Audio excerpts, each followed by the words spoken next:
자, 다음으로 이제 부동산 매매와 관련돼서. 자, 먼저 여러분, 우리가 부동산 매매할 때 체크사항. 예, 그래서 매도인의 신분증과 등기권리증. 상사 여러분, 상대방의 신분증을 확인하는 습관을 가지셔야 돼요. 예, 항상 상대방의 신분증을 확인하는 습관을 갖는다. 그러기 위해서는 나의 신분증을 먼저 보여줘야만 한다라고 하는 점이 있고, 매수인 입장에서는 계약금 지급할 때 등기부 한번 떼보고, 중도금 지급할 때 또 한번 등기부 떼보고, 또 잔금 지급할 때 등기부 떼보고. 아시겠죠? 그래서 문제가 없어야지. 중도금 지급했는데 갑자기 보니까 뭐 가압류가 됐다, 뭐 가처분이 됐다, 이러면 안 되는 거잖아요, 여러분, 그죠? 그래서 그런 걸 체크를 해야 한다라고 하는 점이 있고요. 그다음에 우리 판례 중에 계약의 해제 가능 10억짜리 이런 게 있는데 이런 게 있어요, 여러분. 한번 보시면 자, 어떤 아파트를 매매를 10억에 하기로 했어요. 그런데 계약금, 중도금, 잔금 얼마 하기로 했어요? 1억, 2억, 7억 이렇게 하기로 한 거예요. 자, 그런데 계약금을 1억 주기로 했는데 오늘 내가 4천만 원밖에 안 가져왔어요. 그래서 먼저 4천만 원 주고 집에 가서 나머지 6천만 원을 보내주겠다라고 해서 계약을 하고 집에 돌아갔는데 매수인 입장에서는 계약 잘못한 것 같아. 그래서 계약을 해지하고 싶어요. 그래서 매도인한테 전화해. 미안한데 계약을 해지해야 될 것 같다. 그냥 아까 그냥 계약금 원래 뭐 저기 뭐야 이런 얘기 특별히 안 하고 그냥 4천만 원 그냥 포기하겠다. 계약 해지한다. 그랬더니 상대방이 오케이. 알았어. 그럼 내가 4천만 원 먹고 끝낼게. 계약 해지된 거야? 라고 한다면 너무 좋죠.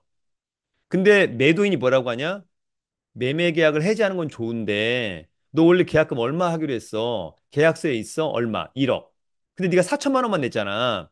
너 그런데 계약 해지하려고 하면 일단 계약금 6천만 원 추가로 넣어야 돼.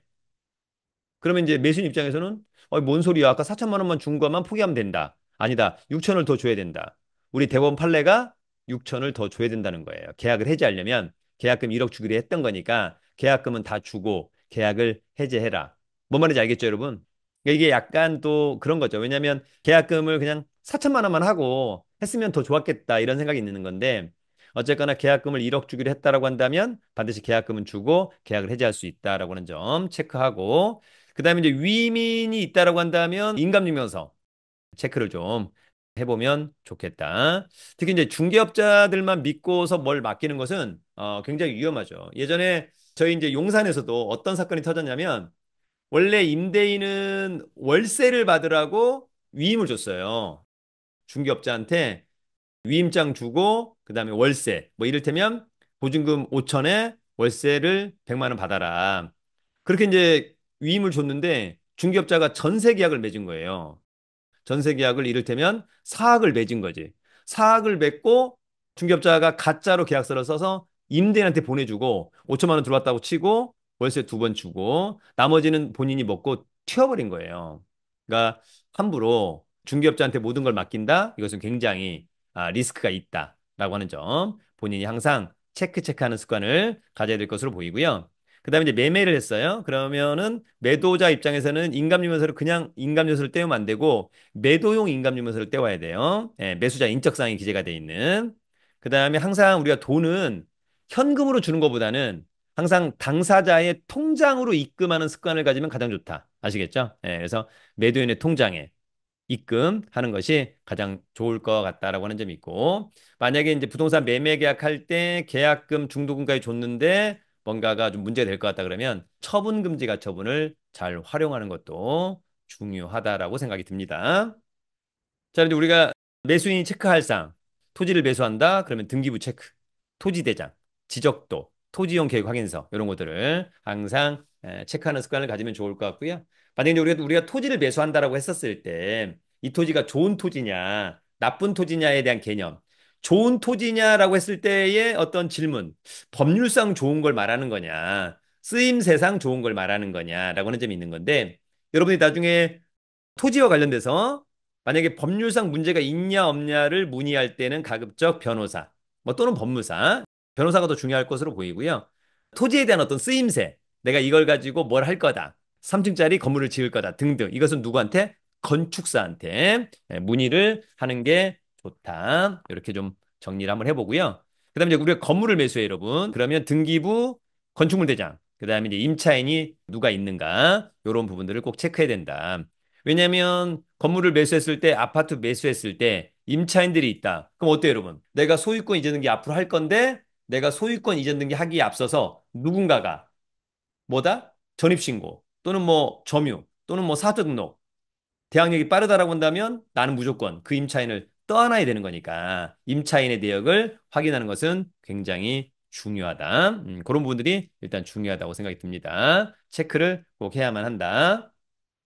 자, 다음은 또 이런 것도 있죠, 여러분. 우리가 이제 토지 이용 계획 확인서를 발급받을 수 있어요. 누구나가 쉽게 어디에서 통상 토지 이음이라고 하는 사이트를 통해서 그래서 토지 이용 계획 확인서에서 우리가 가장 중요한 건 뭐예요? 우리가 토지를 이용할 때 가장 중요한 건 누가 뭐래도 진입로.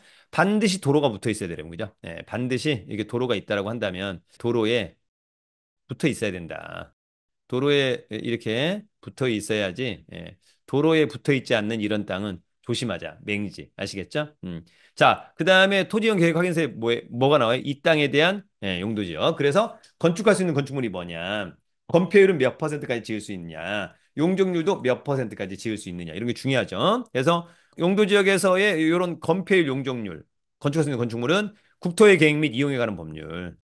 그래서 최종적으로 지자체 조례, 서울시 조례 이런 게 중요합니다. 그래서 건축을 하겠다라고 한다면 건축사 또는 토목설계사, 그다음에 웬만하면 이제 건축사하고 토목설계사 활용할 때는 아무래도 이제 그쪽 관할구역 안에 있는 사람을 좀 활용하는 게 좋다. 이를테면 제가 만약에 집이 용산구인데 내가 이번에 가령 뭐 강원도 평창군에 어떤 땅에다가 건물을 지으려고 그래요. 그럴 거면 내가 그냥 대충 물어보는 것은 뭐 서울에 아는 변호사나 건축사한테 물어보면 좋은데 내가 나중에 거기서 뭘 하려고 한다. 그러면은 건축사나 이런 사람들은 평창군 안에 있는 건축사나 토목설계사를 활용하면 일처리가 조금 더 원활하더라. 저도 예전에 이제 용인시 뭐 처인구나 또 저기 파주시 광탄면이나 이렇게 해보니까 그 지역의 건축사나 토목설계사들이 좀 더 일을 원만하게 왜냐하면 이제 또 대관 업무가 중요하잖아요. 그래서 처인구청에 또는 뭐 광탄면 뭐 등등 이렇게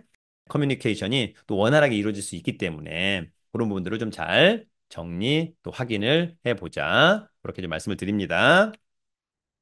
자, 다음은 이제 부동산을 이제 임대한다. 전세를 또는 월세를 준다, 얻는다 이럴 때.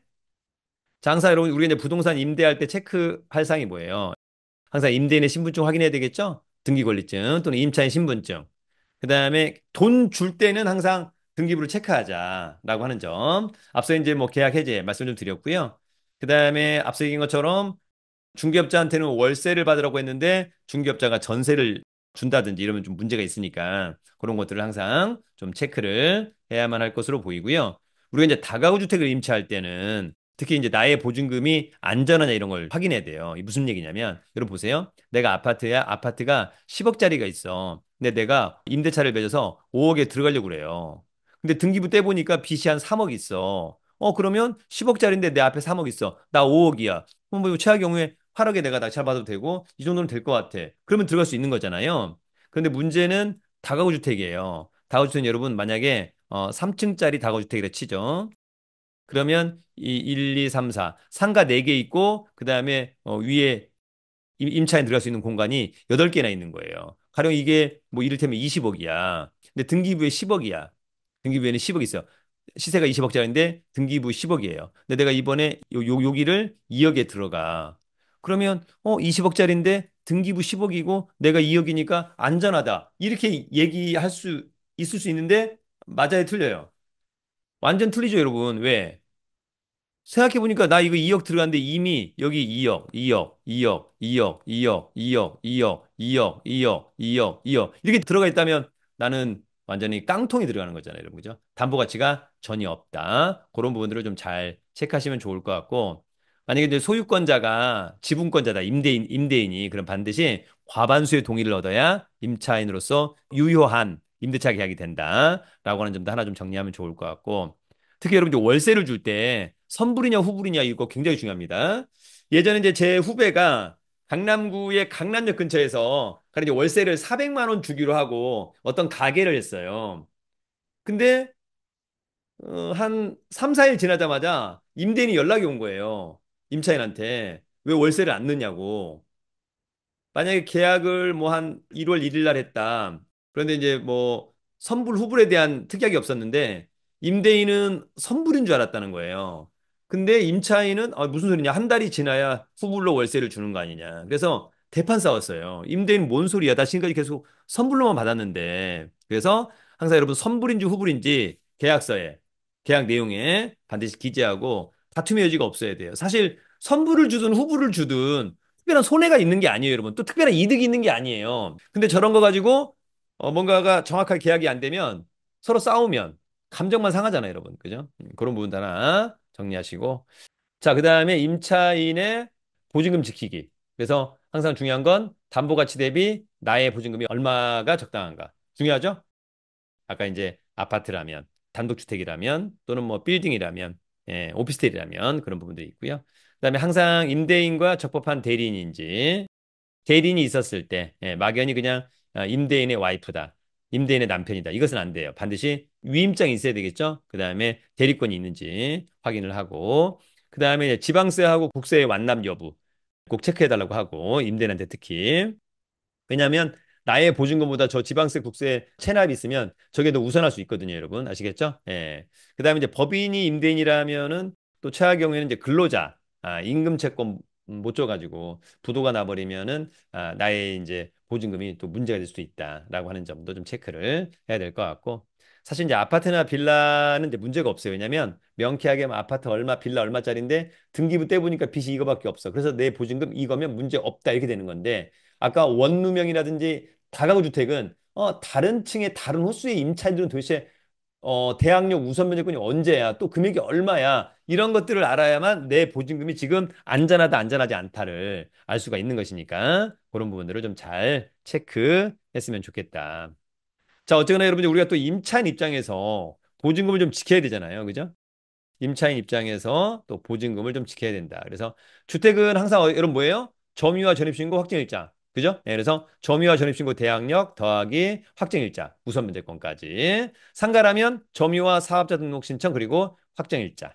상가에서 우선 면제권은 또 환산보증금 중요하죠? 보증금 더하기 월세 곱하기 100이라고 하는 점이 있고 어쨌거나 지역별 환산보증금 초과한다 하더라도 지금 이제 10년 계약갱신 요구권 대항력 있다. 다만 우선 면제권이 없다라고 하는 점이 있어서 만약에 이제 본인의 보증금이 서울인데 보증금 뭐 5억에 월세가 500이다. 그러면 환산 보증금이 10억 원인 거니까 그러면 우선 면제권이 없잖아요. 설사 확정일자를 받았다 하더라도 그래서 이제 그런 사람들은 임대인의 동의하에 뭘 해야 된다? 전세권 등기. 그래야 5억 원을 안전하게 또 지킬 수 있다. 그런 부분들을 좀 체크해 주기를 바랍니다. 근데 우리가 여러분 또 만약에 매매 계약한 다음에 처분금지 가처분을 할 수 있어요. 잘 보세요. 자, 매매 대금이 얼마죠, 여러분? 매매 대금 5억이에요.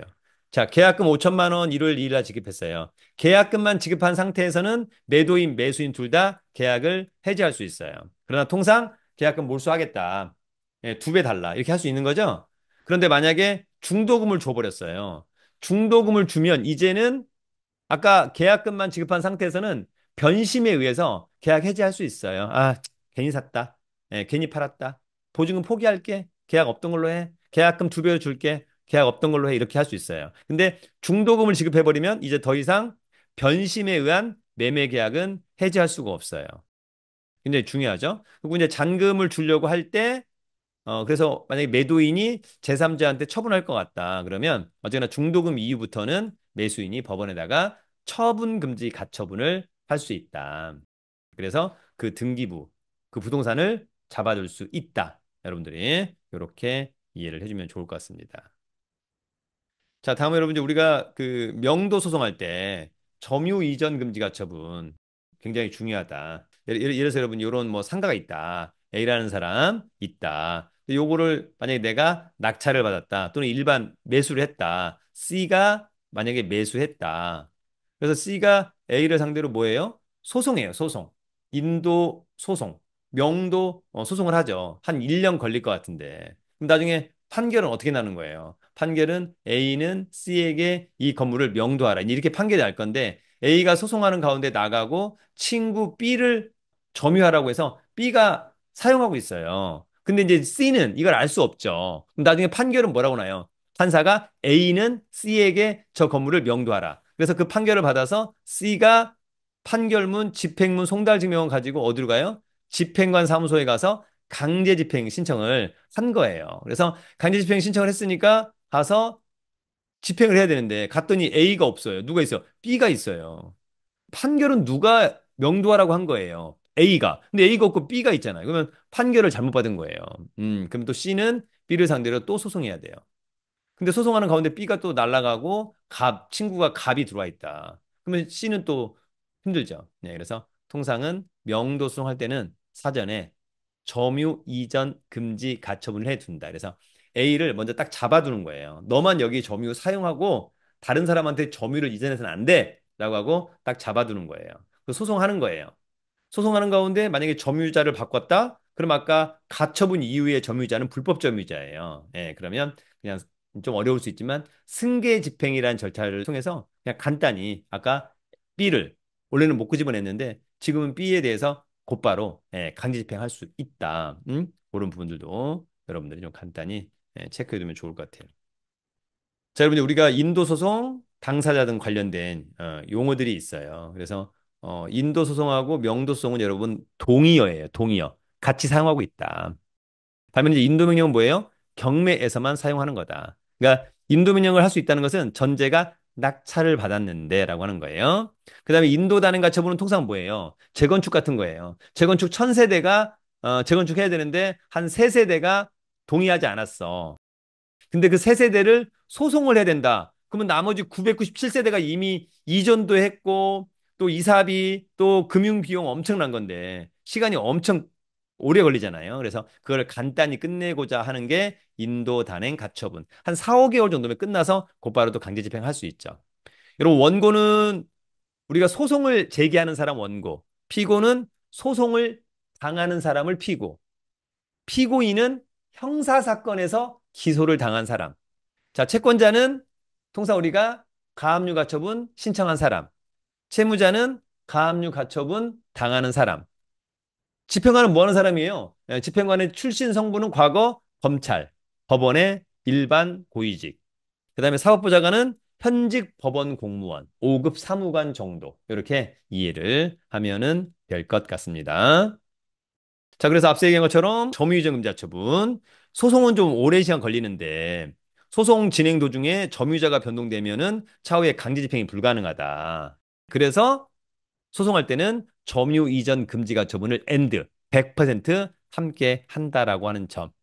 점유자 특정도 중요하고 목적물 특정 중요한데 특히 점유자 특정이 중요하죠. 이런 거예요, 여러분. 예전에 제가 대학로에 어떤 상가 건물을 우리 이제 아는 회장이 이걸 이제 매수해가지고 명도를 해야 되는데 원래 임차인이 있어요. A가 임차인이야.